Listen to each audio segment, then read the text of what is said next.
आधुनिक भारत के इतिहास में एक टॉपिक जो बहुत महत्वपूर्ण है और ये कहें कि आधुनिक भारत का इतिहास ही यहीं से होता है, यहीं से आरंभ चालू हो जाता है।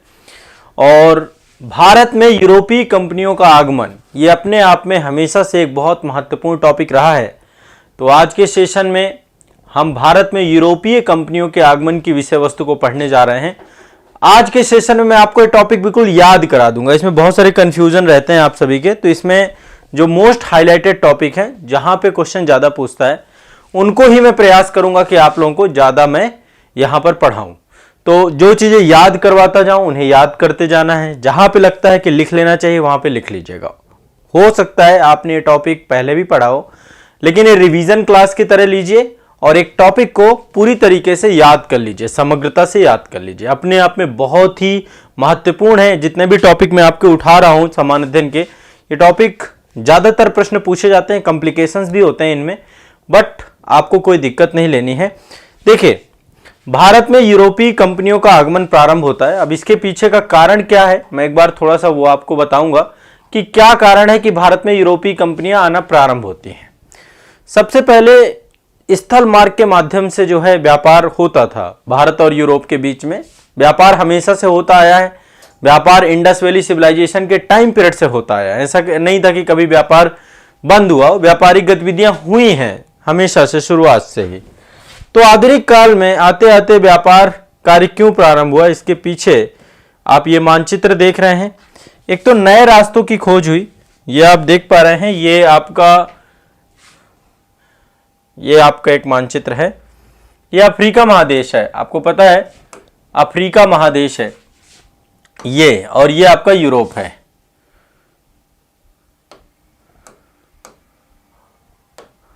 हाँ, तो ये आपका यूरोप है और ये आपका अफ्रीका है। अब देखो, इसमें बहुत सारे कारण हैं कि कैसे एक प्रश्न हमेशा गूंजता रहता है कि भाई वास्को डी गामा ने भारत की खोज की, और वास्को डी गामा पुर्तगाली था, पहले पुर्तगाली ही भारत में आए थे। तो बात आती है भारत की खोज की। देखो, एक चीज दिमाग में बैठा लो, भारत कोई वस्तु नहीं थी कि उसकी खोज की गई। भारत पहले से था, है ना। वास्को डी गामा से पहले भारत था। हमारा एक तो लंबा इतिहास रहा है। तो वास्को डी गामा ने भारत के लिए एक नए रास्ते की खोज की, यूरोप से आने के लिए, आप ये कह सकते हैं। ठीक है, आप देख पा रहे हैं ये पूरा का पूरा रास्ता है जिस रास्ते से वे आया। यहां पे देखिए, ये रास्ता है जिससे वे भारत आया। यहां पे देख रहे हैं केप ऑफ गुड होप से होते हुए ये उसका रास्ता है। ये कोचीन पहुंचता है आपका, ठीक है, कोचीन पहुंचता है पुर्तगाली। ठीक है, केप ऑफ गुड होप यहां पे उत्तर महासांत द्वीप है आपका, यहां पे ये वाला। तो भारत से, एक तो सबसे पहली चीज, भारत से व्यापार करो, अधिक धन कमाना एक इच्छा रही। दूसरा जो है, एक तरीके से यहां पे यूरोप में पुनर्जागरण रहा, है ना। पुनर्जागरण के कारण से भी नवीन आविष्कार हुए, नए प्रकार के जो है आधुनिक जो नौवाहन, नौ परिवहन, है ना, इनमें प्रगति हुई। जहाजरानी निर्माण हुआ, नौ परिवहन नौकायन में हुआ, नवीन खोजों की बात हुई।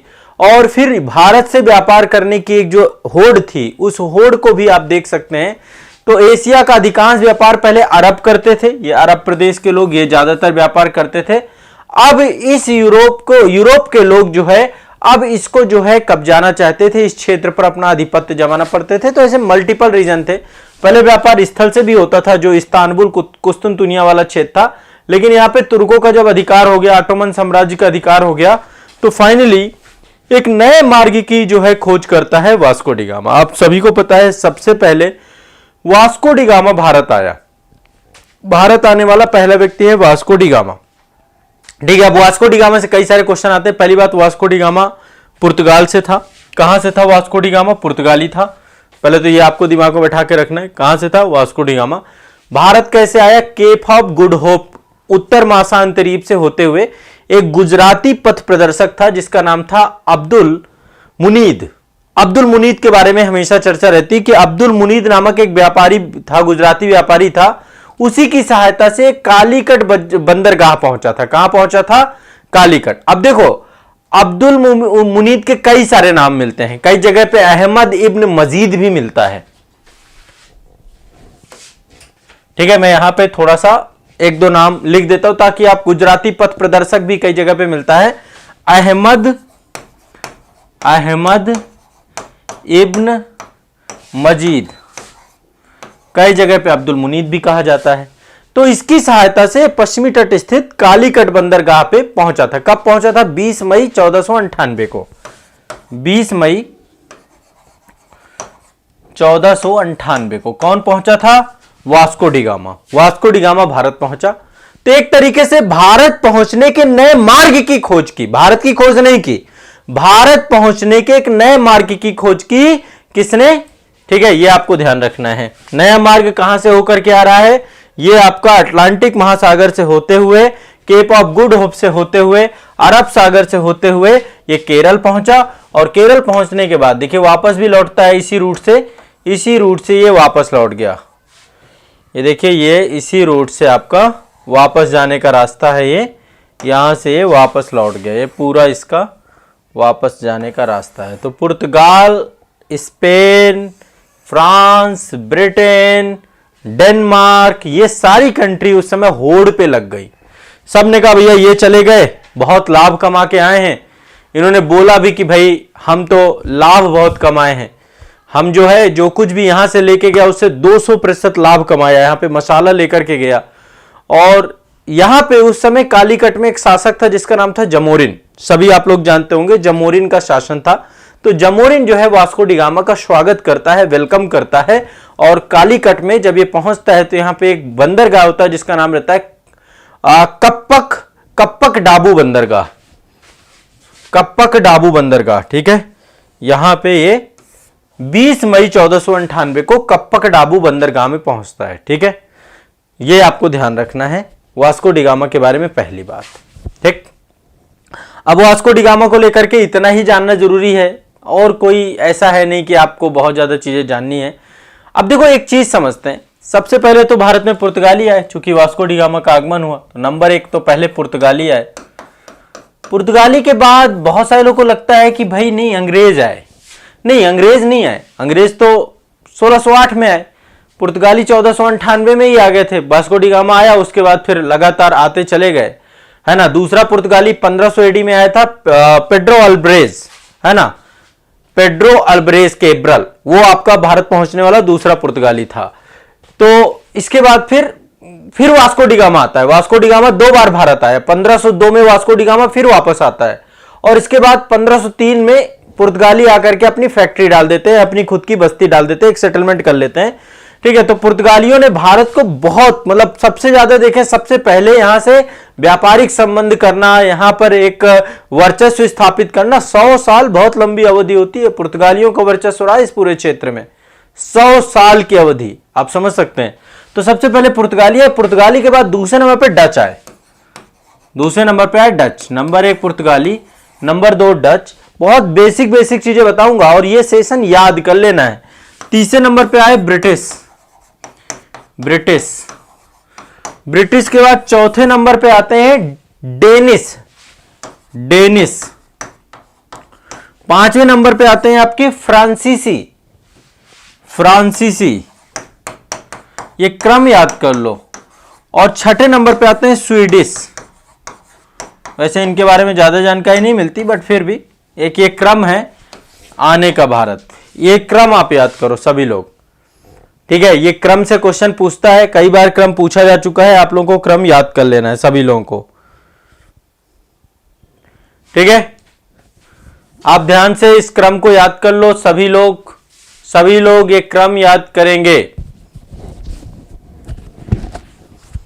ठीक है। स्पष्ट है, रट लेना है। देखो ये क्रम भूलता है बहुत सारे लोगों को। अब देखो यहाँ पे कंफ्यूजन जो होता है, बहुत सारे लोग कहता है कि पहले पुर्तगाली है, पुर्तगाली बाद ब्रिटिश आए। नहीं, ऐसा कुछ नहीं है, और कई जगह पे आपको मिलेगा भी ऐसी जानकारी। तो मैं अभी उसका समाधान कर देता हूं आपका। देखिए यहां पर देखिए ये क्रम लिखा हुआ है। पहले पुर्तगाली आए, फिर डच आए, फिर अंग्रेज आए, फिर डेन आए, फिर फ्रांसीसी आए, फिर स्वीडिश आए। यहां पे एक चीज देखिएगा, यहां पे एक फैक्ट और रटना है आपको। ये फैक्ट भी इंपॉर्टेंट है, इससे भी क्वेश्चन पूछता है। पुर्तगाली 1498 में आए थे, लेकिन कोचीन में इन्होंने अपनी पहली बस्ती बनाई। कहां बनाई पहली बस्ती? कोचीन में इन्होंने अपनी पहली बस्ती बनाई, ठीक है। ये दिमाग में बैठा के रखिए, पहली बस्ती इन्होंने कोचीन में बनाई। इसके बाद दूसरे नंबर पे अंग्रेज जो है ना, अंग्रेजों की जो कंपनी थी ईस्ट इंडिया कंपनी, क्या नाम था? East India company. इसकी स्थापना ब्रिटेन में हुई थी, ये प्राइवेट कंपनी थी। ये 1600 एडी में इसकी स्थापना हुई थी। क्या हुई थी? 1600 एडी में स्थापना। लेकिन ये आए कब है? जहांगीर का शासनकाल चल रहा था। जहांगीर के शासनकाल में पहले हॉकिंग्स आता है, फिर टॉमस रो आता है, तो ये मतलब बाद में आए, मतलब ये इनसे पहले डच आ गए भारत में, इनसे पहले डच आ गए। तो ये कंपनी के स्थापना का ईयर अलग अलग है। मैं एक बार कंपनी का नाम बताता हूं और स्थापना का ईयर बताता हूं। ये आप देख पा रहे हैं यहां पे, शायद यहां पे देखिए ये कंपनी है और उसका स्थापना की बात है। जो पुर्तगीज कंपनी थी इसका नाम था एस्तादो द इंडिया, पुर्तगीज कंपनी। इसको बहुत ज्यादा याद वाद करने के चक्कर में न रहना, ये बस ये है कि मैं आपका डाउट सॉल्व करा रहा हूं, इसलिए आपको देखना है, रफली थोड़ा सा आपको याद रहे। 1498 में बनी थी ये, ठीक है। फिर एक कंपनी थी आपकी जो कि डच कंपनी थी, इसको डच ईस्ट इंडिया कंपनी भी बोलते हैं, लेकिन इसका नाम था वेरिंग द ओस्ट इंडसे कंपनी। ये 1602 में बनी थी। बाकी जिसकी बात हम करते हैं, जिसने भारत में 200 साल तक शासन किया, ईस्ट इंडिया कंपनी, इसका नाम था the governor and the company of merchant of the London trading into the East Indies. एक बार फिर देखो, इतना बड़ा नाम शायद आप में से बहुत सारे लोग पहली बार सुन रहे हो। जो ईस्ट इंडिया कंपनी, तो इसको शॉर्टकट में बोलते थे, एटलीस्ट इसका नाम था the governor and company of merchant of London trading into the East Indies. जो ईस्ट इंडीज मतलब ब्रिटेन के ईस्ट की जितनी भी देश थे, उन सभी देशों में ट्रेडिंग को लेकर के जो है ये कंपनी आपकी बनाई गई थी, व्यापार को लेकर एक कंपनी बनाई गई थी। और फिर चार्टर एक्ट्स के माध्यम से इसको मोनोपोली दी गई थी कि आप ईस्ट इंडिया में जाकर के कितना भी व्यापार कर सकते हैं, ब्रिटेन के पूरब में जाकर कितना भी व्यापार कर सकते हैं, ठीक है। तो ये आपको दिमाग में बैठा के रखना है। क्या रखना है? जितना जितना बेसिक आपको बताता जाऊं उतना आपको ध्यान में रखना है, ठीक है। तो पहली बात ये। दूसरा, एक कंपनी आपकी है डेनमार्क वालों ने बनाई, डेन ईस्ट इंडिया कंपनी। 1616 में डेन ईस्ट इंडिया कंपनी बनाई गई। फिर कंपनी देस स्टेस ओरिएंटलेस, ये आपकी फ्रांसीसी कंपनी है। फ्रांसीसी कंपनी बाद में बनती है 1664 में, और ये राज्य द्वारा ऑपरेटेड थी, इसमें सरकार ने बनाई थी ये कंपनी। जैसे ये पूरी तरीके से प्राइवेट कंपनी है अंग्रेजों की, अंग्रेजों के द्वारा ये प्राइवेट कंपनी बनाई गई थी। ईस्ट इंडिया कंपनी प्राइवेट थी, लेकिन फ्रांसीसी कंपनी जो थी ये राज्य के द्वारा बनाई गई थी, ठीक है। वहां की गवर्नमेंट के द्वारा इसको बनाया गया था, उसके द्वारा इसको ऑपरेट किया जाता था, ठीक है। क्लियर है, स्पष्ट है। देखो कई सारे फैक्ट यहां पे मैंने आपको बता दिए। अब फिर से एक बार यहां पे आते हैं। देखो पहले, सबसे पहले पुर्तगाली आए 1498 में, कोचीन में इन्होंने अपनी पहली स्थायी फैक्ट्री बनाई। फैक्ट्री से पूछता है, अंग्रेज आए थे 1608 में आए, लेकिन 1613 में इन्होंने सूरत में अपनी पहली फैक्ट्री बनाई। कहाँ बनाई? सूरत में। फिर डच आए और डच 1602 में मछलीपट्टनम में इन्होंने अपनी पहली फैक्ट्री बनाई। कहाँ बनाई? मछलीपट्टनम में। इसके बाद डेनिश आए, डेनिश ने 1616 में त्रावणकोर में अपनी फैक्ट्री बनाई। कहाँ बनाई? त्रावणकोर में। और इसके बाद फ्रांसीसी आए 1664 में, सूरत में इन्होंने अपनी फैक्ट्री बनाई। अब देखो इतने फैक्ट पहले रट जाओ, इतने फैक्ट आप रट जाओगे तो शायद आपका काम काफी हद तक बन जाएगा, ठीक है। इतने फैक्ट आपको रट जाना है, जितने फैक्ट मैंने आपको बताए, बेसिक फैक्ट हैं ये। एक बार पहला फैक्ट जो आपको याद करना है वो ये याद करना है कि भारत में यूरोपीय कंपनियों के आगमन का क्रम क्या है, किस का क्रम में यूरोपीय कंपनियां भारत आती हैं। तो आगमन का क्रम है, सबसे पहले भारत में पुर्तगाली आए, पुर्तगाली के बाद डच आए, डच के बाद अंग्रेज आए, अंग्रेज के बाद डेन आए, डेन के बाद फ्रांसीसी और फिर स्वीडिश आए, स्वीडिश आए। ये सही क्रम है आपका। इसके बाद भारत में यूरोपीय व्यापारी कंपनियां, सबसे पहले पुर्तगाली 1498 में स्थापना, कोचीन में पहली स्थायी फैक्ट्री बनाई गई। फिर अंग्रेज, फिर इसके बाद डच आए, ठीक है। डचों की 1602 में मछलीपट्टनम में इन्होंने बनाई। ये फैक्ट लिख लो यदि लिख सकते हो, और ये याद कर लो। ये मैं आपको, इनसे क्वेश्चन ज्यादा पूछता है आपसे, ठीक है। इनसे क्वेश्चन ज्यादा पूछता है। मैं, ऐसा नहीं होगा एक दिन में आपको फैक्ट ही फैक्ट याद दिला दूंगा। मैं आपको बस, देखो मेरा अल्टीमेट गोल क्या है, मेरा गोल ये है कि आपको इतना पढ़ाया जाए जितना आपको याद हो जाए। यदि ज्यादा पढ़ाएंगे वो भी किसी काम का नहीं है। उतना ही आपको करना है, ठीक है। इसके बाद एक सेशन में आपका आगे लूंगा जिसमें से मैं आपको केवल पुर्तगाली पढ़ा दूंगा, तो पुर्तगाली पूरे याद हो जाएंगे। एक सेशन में अंग्रेज पढ़ा दूंगा, अंग्रेज याद हो जाएंगे। एक सेशन में आपको जो है आपको फ्रांसीसी पढ़ा दूंगा, फ्रांसीसी याद हो जाएंगे। फिर इनके बहुत सारे संघर्ष हुए, वो सब याद कर लेंगे। तो मतलब बेसिक ऐसा करना है कि हमें चीजें मेमोराइज रहें, ज्यादा मतलब कोई तथ्य एक ही चीज को लेकर फिर वो आपको बोरिंग लगने लग जाएगा। तो ये टॉपिक आपको इतना ही आज कराऊंगा मैं इस वाले टॉपिक से कि आपको इतना याद कर लेना है, ठीक है। क्रम याद कर लेना है, ठीक है। यूरोपीय कंपनियों का पुर्तगीज, फिर डच, फिर अंग्रेज, फिर डेनिश, फिर फ्रांसीसी और फिर स्वीडिश, ये याद कर लेना है। पुर्तगाली आपके इनकी जो पहली फैक्ट्री रही कोचीन में रही, अंग्रेजों की पहली फैक्ट्री सूरत में रही, डचों की पहली फैक्ट्री मसूलीपट्टनम में रही, डेनिश की पहली फैक्ट्री त्रावणकोर में रही और फ्रांसीसियों की पहली फैक्ट्री सूरत में रही। यहां पे ध्यान रखिएगा अंग्रेज और फ्रांसीसी इन दोनों की पहली फैक्ट्री, पहली बस्ती, पहला सेटलमेंट इनका सूरत में रहा, ठीक है। तो ये आपको ध्यान रखना है, ठीक है। और ये आपकी पूरी की पूरी कंपनी है, ये आपको ध्यान रखना है। एस्तादो द इंडिया पुर्तगीज कंपनी थी, वेरिंग द ओस्ट इंडियस company Dutch East India company 1602 में, the governor and company of merchant of London trading into the East Indies अंग्रेजी ईस्ट इंडिया कंपनी थी। और इसके बाद डेन ईस्ट इंडिया कंपनी आपकी 1616 में, कंपनी देश इंदेश ओरिएंटलेस ये आपकी फ्रांसीसी कंपनी 1664 में। तो ये आपको एक तो इतना याद करके रखना है, ठीक है। बाकी मैंने थोड़ा सा आपको चीजें बताई वास्को डिगामा के बारे में कि वास्को डिगामा को लेकर के क्या तथ्य फैक्ट थे, वो सारी चीजें आपने समझी, ठीक है।